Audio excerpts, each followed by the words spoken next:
Magandang umaga sa ating lahat. Ngayon ay June 9, 2024 at narito ang update sa lagay ng panahon. Patuloy pa rin umiiral ang southwest monsoon o habagat dito sa kanlurang bahagi ng Luzon kung saan ngayon at maging sa mga susunod na araw ay magdudulot pa rin ito ng mga kalat-kalat na pagulan, pagkilat at pagkulog dito yan sa bahagi ng Palawan. Sa nalalabing bahagi naman po ng ating bansa ay patuloy tayo makaranas ng bahagyang maulap hanggang sa maulap na kalangitan.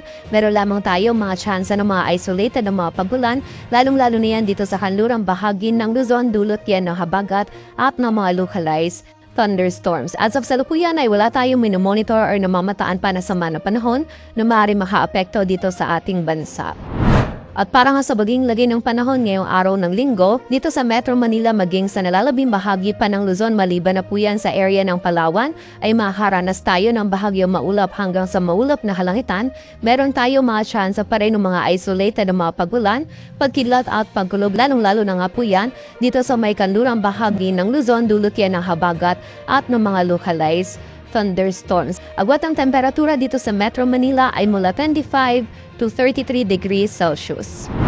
Sa bahagi naman ng Palawan ngayong araw ay makakaranas pa rin po tayo ng mga kalat-kalat na pagulan, pagkidlat at pagkulog na dulot ng habagat. At sa buong bahagi nga po ng Visayas at Mindanao ngayong araw ay meron namang tayo mararanasan ng mga isolated na mga pagulan, dulot yan ng mga localized thunderstorm. Agwat ang temperatura sa Cebu ay mula 26 to 33 degrees Celsius at sa Davao naman ay 25 to 33 degrees Celsius.